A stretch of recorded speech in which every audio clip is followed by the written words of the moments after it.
Praise the Lord, dear friends. இன்னைக்கு ஆண்டவருடைய வார்த்தை, நீ கர்த்தருடைய சிட்சையை அற்பமாக எண்ணாதே, அவர் கடிந்து கொள்ளும்போது சோர்ந்து போகாதே. டியர் ஃப்ரெண்ட்ஸ், நம்ம வாழ்க்கையில நம்ம தவறுகள் செய்யும் போது கண்டிப்பா யாராவது ஒருத்தர் நம்ம கிட்ட நம்ம செய்யற காரியங்கள் சரியா தவறான்னு எடுத்து சொல்லுவாங்க. அதை அநேக நேரங்களில் நம்ம பாசிட்டிவாகவும் எடுத்து நம்மளை கரெக்ட் பண்ணிக்குவோம். ஆனால் சில நேரங்களில் மற்றவர்களோட ஆலோசனை நமக்கு வெறுப்பாகவும் அதை நம்ம எடுத்து நம்மளை சரி செய்து கொள்ள மாட்டோம். அதே போலதான் ஆண்டவர் தமக்கு பிரியமானவர்களை, தமக்கு சொந்தமான பிள்ளைகளா ஏற்றுக்கொண்டவர்களை அவர் சிட்சிக்கும் போதும் நம்ம அற்பமா எண்ணக்கூடாது.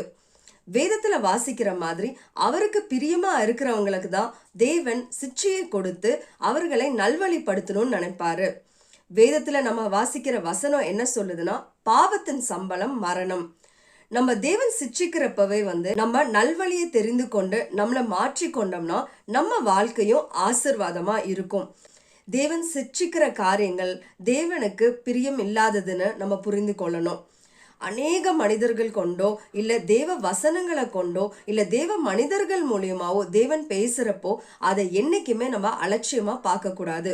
இந்த நாள்ல கூட நீங்க ஆரம்பிக்கிறப்போ தேவ வார்த்தையினாலேயோ இல்லை தேவன் உங்களுக்கு மனிதர்கள் கொண்டோ சிட்சிக்கிறாரா, ஏதாவது தேவனுக்கு பிரியமில்லாத காரியங்கள் நீங்க செஞ்சு கொண்டு இருக்கீங்களான்னு நிதானத்தை யோசிச்சு பாருங்க. தேவன் சிட்சிக்கிறார்னா அதுக்கு பின்னாடி வரும் விளைவுகளை தேவன் மட்டும்தான் அறிந்திருப்பாரு. அதனாலதான் அவர் நம்ம மேல அன்பை வைத்திருக்கிறபடியினால அவர் நம்மளை சிட்சித்து நம்ம தவறான பாதையில போக கூடாதுன்னு விரும்புறாரு.